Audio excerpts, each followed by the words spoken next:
This is House Planning Help, episode 88. Hello, I'm Ben Adam Smith, and this is the podcast for you if you care about the environment, but also want to make a fantastic place to live. I'm exploring what houses we should be building in the 21st century. My personal goal is to create an energy-efficient home before I turn 40 in August 2016. Coming up in this session, my guest is Jay Shafer from Four Lights Tiny House Company. We're going to be talking about tiny houses.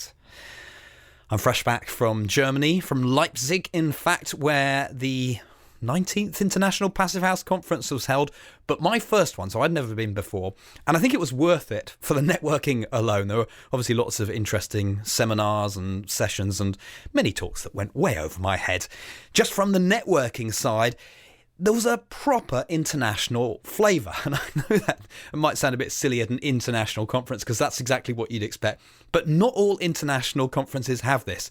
So there was a good representation from China. It was fantastic to see how many people were getting into Passive House over there, and Japan and North America and Spain and Ireland and so on and so forth. Really enjoyed meeting you. If you're someone listening at the moment who I met out there, great to have a chat. It was fantastic. And to see that passion is there the world over. We will create better buildings. The other thing about this conference was the Pioneer Award went to Harold Orr. He's one of the people behind the Saskatchewan Conservation House. And Martin Holliday, in the episode we did with him, that's number 40 if you want to look back into the archive, he mentioned this conservation house. But I think at the time, perhaps I didn't realise how significant it was. And so out at the conference, yes, I managed to sneak in an interview with Harold Orr. You'll hear that in an upcoming podcast, but really an incredible guy. Very, very clever, because not only one of the first people to create an airtight house, but once you've done that, you then need to be able to make sure it's airtight. And how do you test for that? Well, no one's invented the blower door, so he invented that as well. And all sorts of other things, chainsaw retrofit.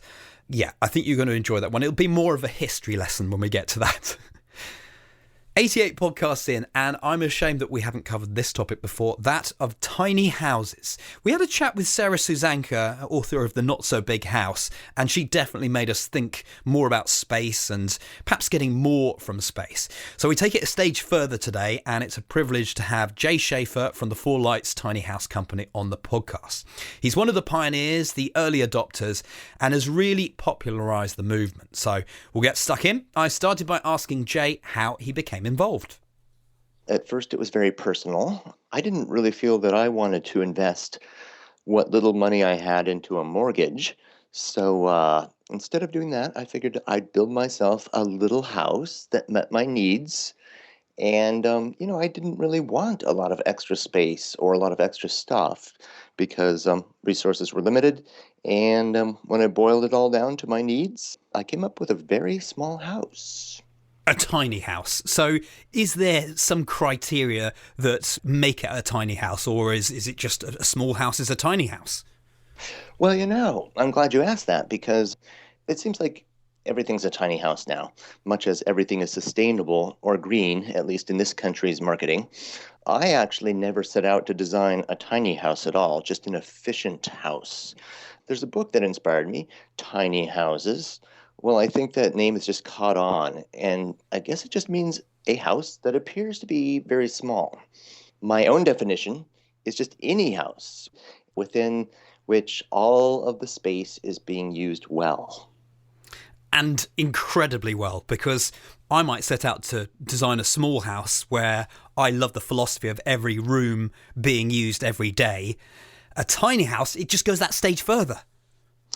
Yeah, well, I think it might take a little bit of OCD or something in the design process because I will spend hundreds of hours designing a 100 square foot house or a 200 square foot house. And it's just a lot of fun for folks like me. And apparently that sort of thing is paying off these days. Can you take us through your tiny house history? Because if you're anything like me, your needs change through the years. So have you been in more than one tiny house?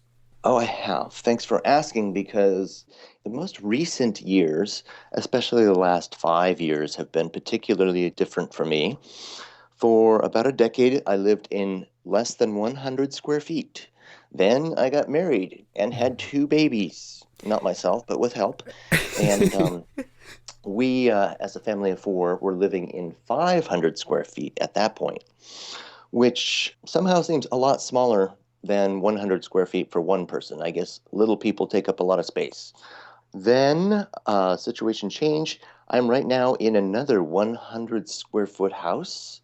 My two little boys are with me, and I'm actually designing one that'll fit our needs better with two tiny bedrooms, the size of closets, for the boys off the sides and me in the loft. It'll be kind of like, I guess, Harry Potter under the stairs. I hope that the family folks don't mind, but I think they'll love it.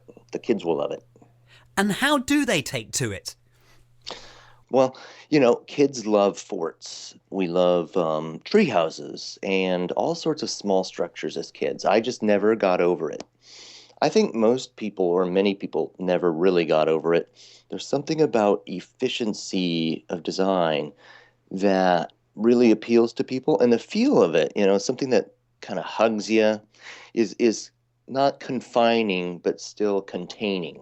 That seems to have an appeal to a lot of people. Do you find yourself going out more because the indoor space is smaller? It's funny because I built my first small house thinking I'm outdoors all the time, so why not? Then I finished the first small house, moved in, and I started staying indoors more often, oddly enough.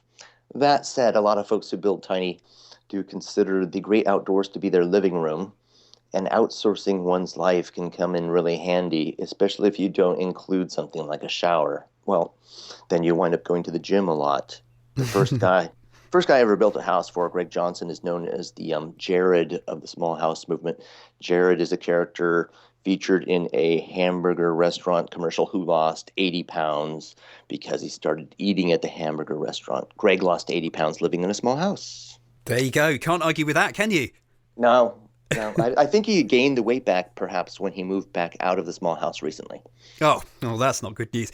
And in terms of land, do people who live in tiny houses tend to own the land underneath as you might with a normal house? Or because I've seen some that seem to be on a trailer. Yeah, I think the ones on a trailer are the most typically identified as small houses or tiny houses. But really, like I say, any small house or any house in which all the space is used well is really a small house in my book. And there are a lot of very, very small houses out there on foundations.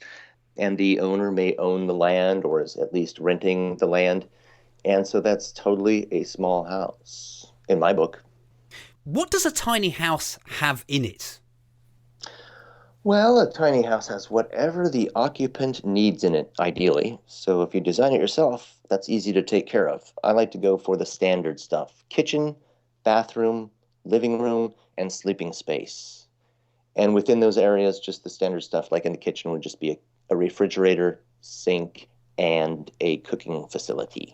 And it goes on from there. Are they much more basic, or do you feel that you have exactly the same facilities that you had in your old house?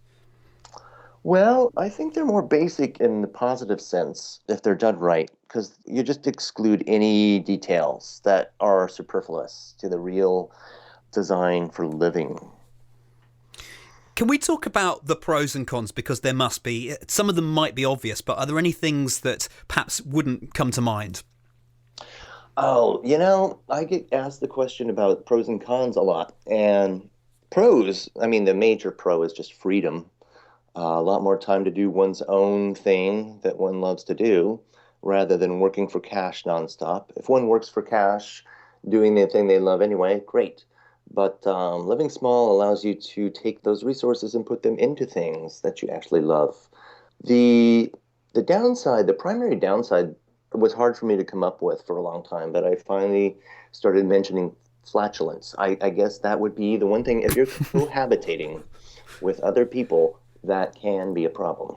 This could be a good point to go on to energy efficiency that you did mention earlier, but a lot of the houses that we look at on this podcast, they're highly insulated, highly airtight, and they have mechanical ventilation systems. When we get that small, I'm assuming there's no point in doing that, and also that body heat is really going to be significant. Yeah, apparently you've been thinking about this because that is true. A funny thing happened last month, or maybe it was the month before. The United States finally got rid of its primary minimum size restrictions for housing, which is kind of unfortunate because that was the good thing I had to push against for a long time. I thought it was horrible that we were forced into more house than we needed. But the upside is now you can build a legal house that is less than 150 square feet.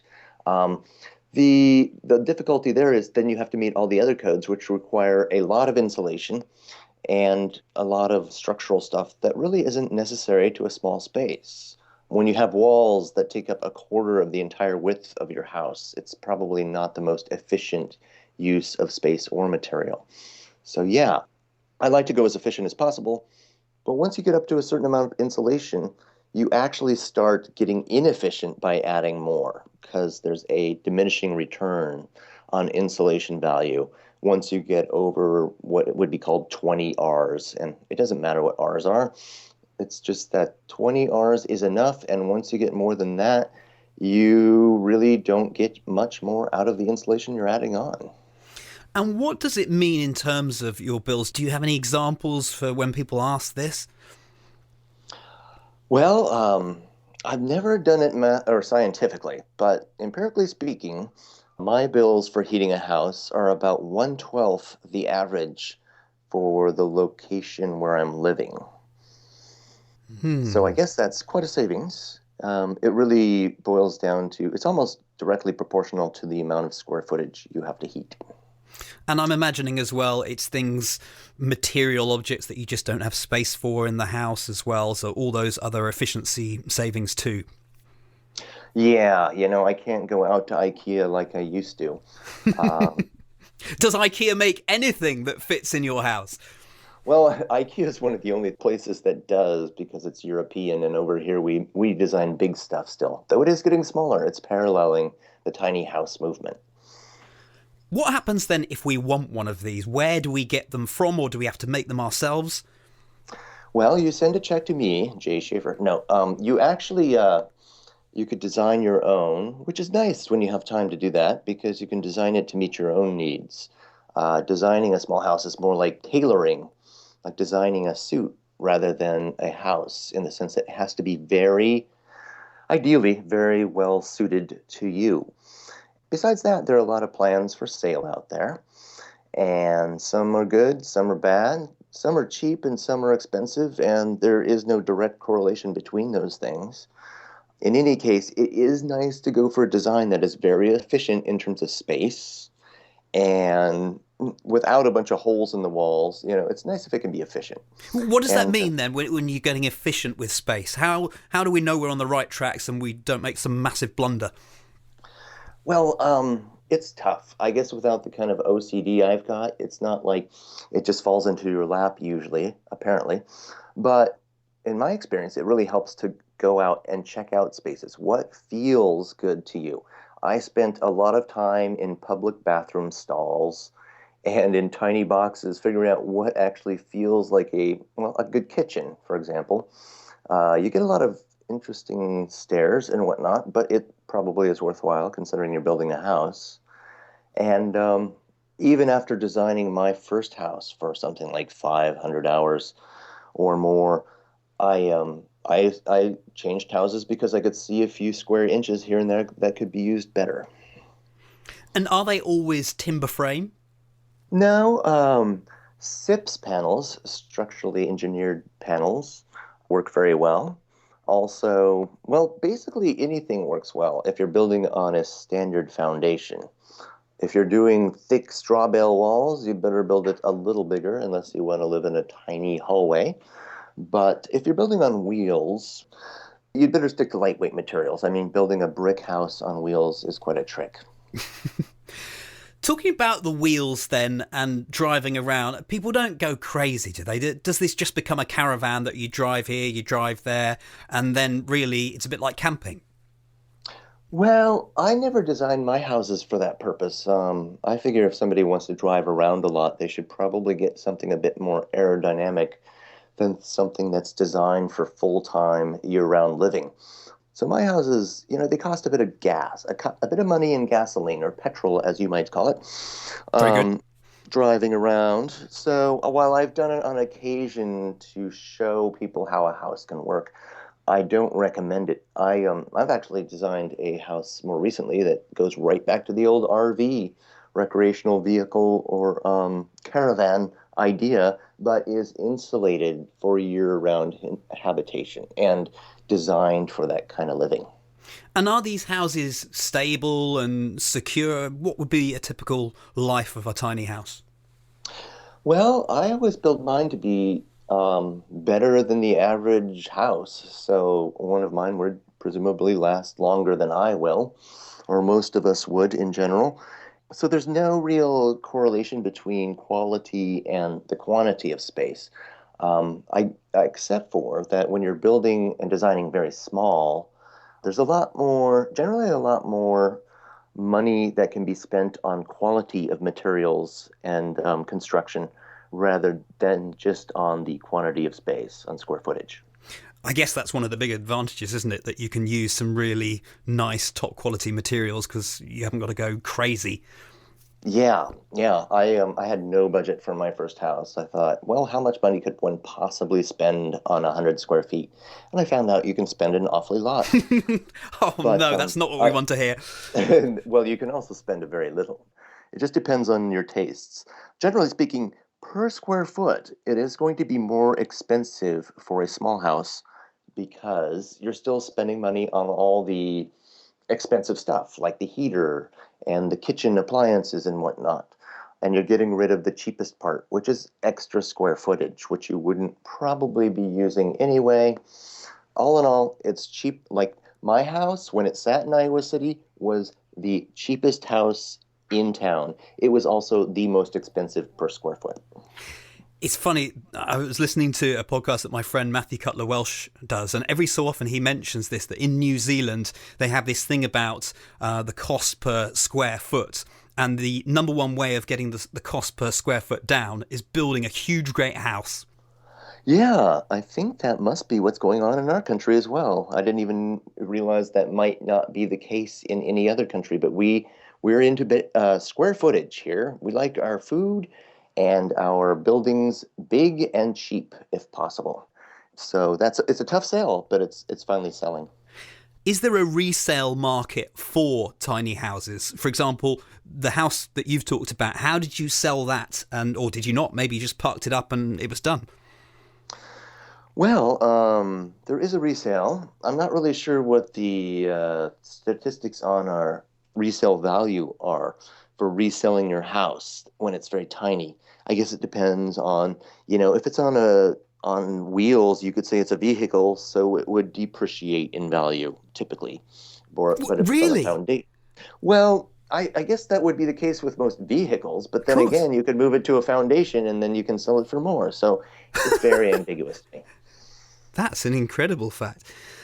Do you find that tiny houses attract a certain type of person? And if so, what qualities might they have? Well, I've taught a lot of workshops. I've seen a few thousand people come in, and it tends to be simple people. Well, I say that it's very hard to identify a demographic because I've had 8-year-olds come in, I've had 80-year-olds come in, and more. There are a few more women than men, it seems. I just figure women must be smarter in that regard. I don't know why that is, but there's not a really easily defined demographic. In terms of the history, then, are things changing? Because in the UK, we don't really have a tiny house movement, or not that I'm aware of, which is one of the reasons why I wanted to chat to you. Yeah, well, it's funny because I started designing houses that are very small very shortly after I went to Tokyo in Japan, where they have very small houses, great design. I wouldn't imagine they would have a tiny house movement in a place where the houses are already small and have always been. That said, I guess tiny houses are big in Japan now.